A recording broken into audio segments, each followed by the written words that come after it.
I'm Kiona. I'm 30 years old, and I stay at home taking care of the house.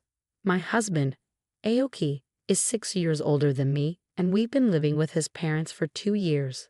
Aoki's parents, Robert and Barbara, are both in their 60s, and they're healthy and full of energy. Barbara, Aoki's mom, really likes going out and having fun. Since I moved in, I've noticed she hardly ever does any chores around the house.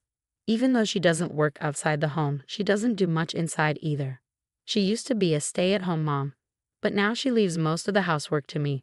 Sometimes she'll tell me to go have fun while she stays home, but then she'll complain if things aren't done when she comes back. I've been dealing with this situation, trying my best to not get too frustrated. Whenever I try to explain to my mother-in-law that I might not finish everything before she leaves, she brushes it off.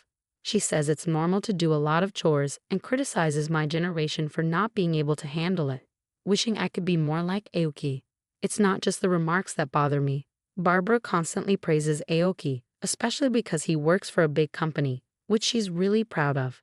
She often says things like, "Aoki works so hard, but his wife isn't doing well." It's like her favorite phrase, and Aoki doesn't defend me. During dinner, Barbara starts complaining about me, and Aoki just responds with a simple, "Oh really?" showing little interest. When I first met Aoki, I thought he was mature because he was older, but things have changed. It feels like he sees me only as a maid. Even when I'm working late into the night, he doesn't say anything to me. Instead, he tosses laundry at me, aiming for my face, and says, "Here, do this too." I regret marrying someone like him.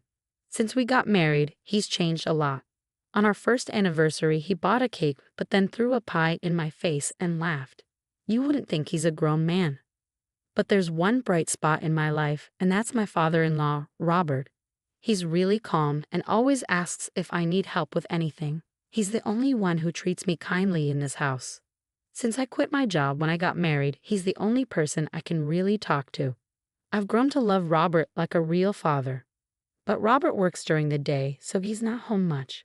That means I'm often alone with Barbara. When I talk to Robert, Barbara doesn't say anything, but I can tell she doesn't like it, and her attitude towards me has gotten worse. She started accusing me of making eyes at my father-in-law just because Aoki ignores me. She'd say these things when Robert couldn't hear. I tried to defend myself, saying it wasn't true, but she just brushed it off. Did I touch a nerve? She'd say, acting like I was overreacting. No matter what I said, she always had a snarky comeback. Our talks never really connected. I talked to Aoki about it, hoping he'd understand it was just Barbara's imagination. But he just laughed it off. "So now you're into older men too," he joked. It was clear nothing would change. I didn't expect him to help with chores or stop Barbara's teasing, but I never thought he'd say something like that. It was a big shock. I started feeling like I didn't belong in that house.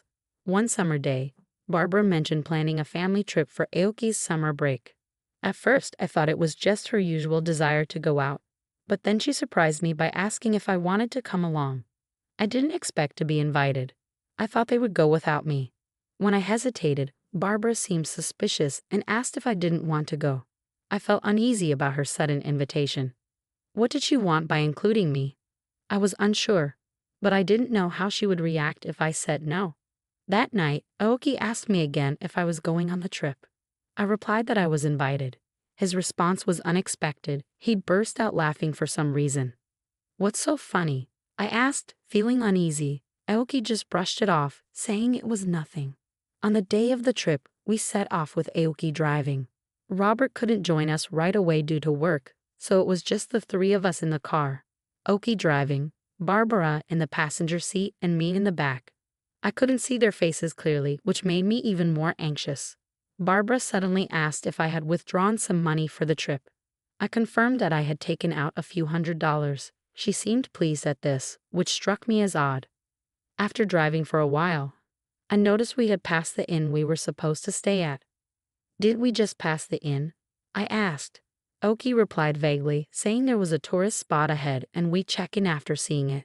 His smile seemed forced, and I sensed something strange was going on. As we drove away from the inn, the scenery outside turned greener. I let out a quiet sigh, making sure neither Barbara nor Aoki heard me. Eventually, we arrived at a dam. It wasn't very big, and there weren't many people around. Let's get out and stretch our legs, Barbara suggested eagerly. And make sure not to leave anything valuable in the car, Aoki added. I followed their instructions, stepping out of the car. But I noticed Barbara and Aoki hesitating, pretending to be busy inside the car. Once I stepped out and closed the door, I heard the car lock click. Aoki had only left the windows slightly open. Then he burst into laughter. What's going on? Are we staying here for the night? I felt anger bubbling up towards Barbara, but I kept it in check. What do you mean? I asked, trying to keep my cool. You walked right into that one, didn't you? My husband was laughing so hard he was clutching his stomach. My wallet and cell phone were still in the car. Everything had gone according to Barbara and my husband's plan. Have fun out here, Kiona, Barbara sneered. Maybe you can eat some grass and sleep under the stars. My husband, holding my wallet and going through it, closed the window. His laughter died down, and then they drove off, leaving me alone.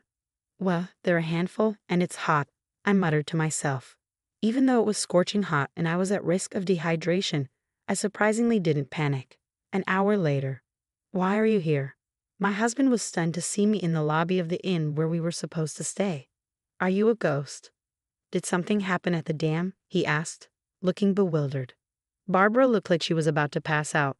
I considered teasing them by pretending to be a ghost but decided against it. I'm not a ghost and I'm staying here tonight, I told them, showing them the key to my room. I had already left my luggage there. My husband couldn't grasp the situation and started to get agitated. He thought I had taken the key to their room without permission. What are you doing? Give it back, he demanded, trying to grab the key from me roughly. Just then, a man appeared and grabbed my husband's hand. Sir, please refrain from causing a disturbance here, the man said firmly. He was about the same age as Robert, but he had a strong build and was taller, making him seem more dependable than my middle-aged, slightly overweight husband. Who are you? Are you staff here? You can't just interfere with a guest like this. I'll sue you for assault. Barbara yelled at the man who had intervened. I apologize for not introducing myself earlier. I am the owner of this inn, the man replied calmly. Hearing this, my husband quickly let go of my hand. I recognized the owner. Back when I was in college, I had visited this area with my friends during summer vacation. It was scorching hot that day, and we got lost on our way to our accommodation. Eventually, we stumbled upon a girl collapsed on the side of the road. That girl was Mary, the owner's daughter. We called an ambulance and stayed with her until help arrived. The next day, the owner visited us at the inn where we were staying and thanked us profusely. He said, "You saved my daughter's life. Thank you so much." He also offered, "We own this inn too, so next time you're in the area, please stay with us. You won't have to pay." Since then, my family and I have visited the inn several times, so I knew the owner well. As he reprimanded my husband and Barbara, he remained polite, but I could sense his underlying anger. In fact, both the owner and I were aware of Barbara and my husband's scheme from the beginning. I had caught wind of their plan 2 weeks ago. Feeling suspicious about their sudden invitation for a trip, I decided to set up a voice recorder in the living room. I targeted times when my husband and Barbara were alone, like when I was taking a bath or doing laundry, and their plan came to light. I know, let's ditch Kiona somewhere. It would be hilarious. How about here? There's a gym about an hour's drive from the inn. When I heard their conversation, I was shocked. I immediately called the inn and told the owner everything about the situation I was in and what they were planning. The owner was furious. He himself had once experienced his daughter collapsing in the heat, so he was even more upset. Knowing the situation beforehand, the owner arranged for my pickup today. After my husband and Barbara's car left, he had me ride in the inn show. By the way, the driver turned out to be Mary from that incident years ago. I got my license. Let's go for a drive, she said excitedly. Right now? I asked, surprised. Oh, that's great, I replied. We chatted happily, bought some local specialty ice cream on the way, and arrived at the inn.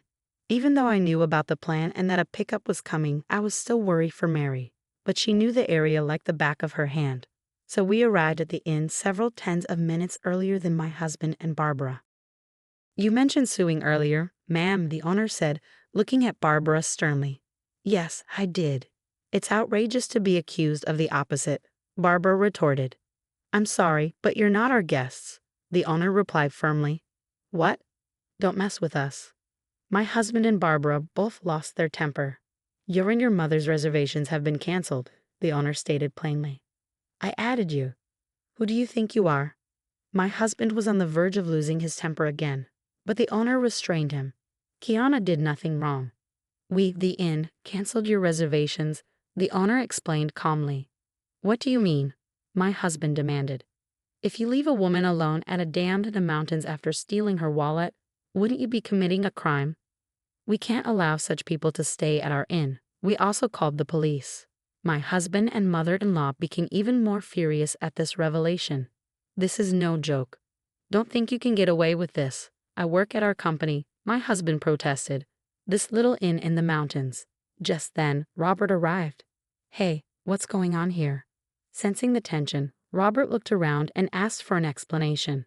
Barbara and my husband appealed to Robert, saying the inn staff were rude and they wanted to stay elsewhere. But when Robert heard what had happened, he was furious. You idiots. It was the first time I had seen Robert yell. How embarrassing. I can't believe we're from the same family. You two, get out of here now. My husband and mother-in-law were stunned by Robert's outburst. Where to? Another inn, they asked. But Robert was firm. Wait a minute, that's not possible, Dad, my husband said with a wry smile. But Robert was resolute. You're disowned. Get out. No, don't make me say it again. He pushed my husband away.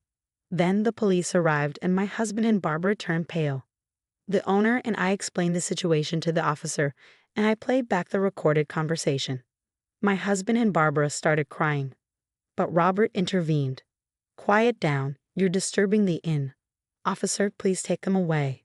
It's not like that, officer. We didn't think it would be such a big deal. It was just a prank. My husband tried to explain, but the officer's expression changed.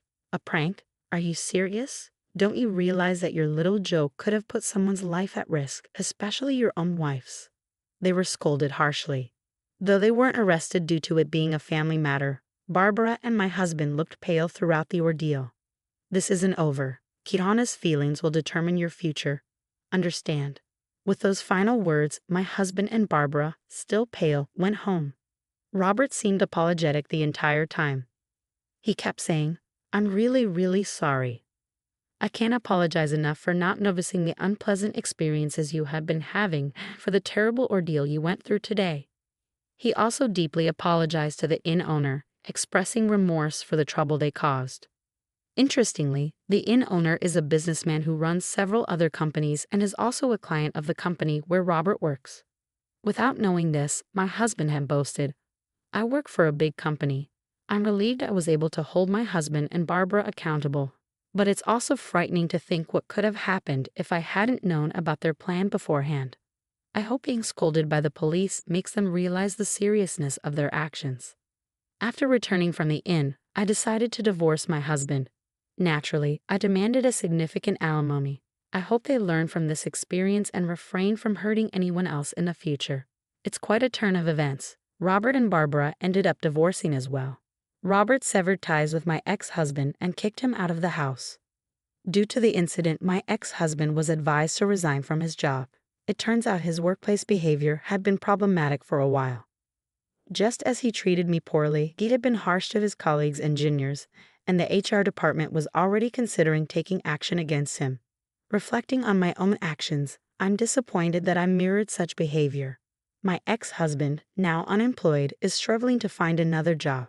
Despite his age, he lacks a solid track record for managerial positions from his previous company, and he struggles to explain why he left. Barbara was also kicked out by Robert and has sought refuge with relatives at her parents' home. However, there are concerns about her spending habits and love for travel. Her relatives fear she might drain their savings if she moves in with them.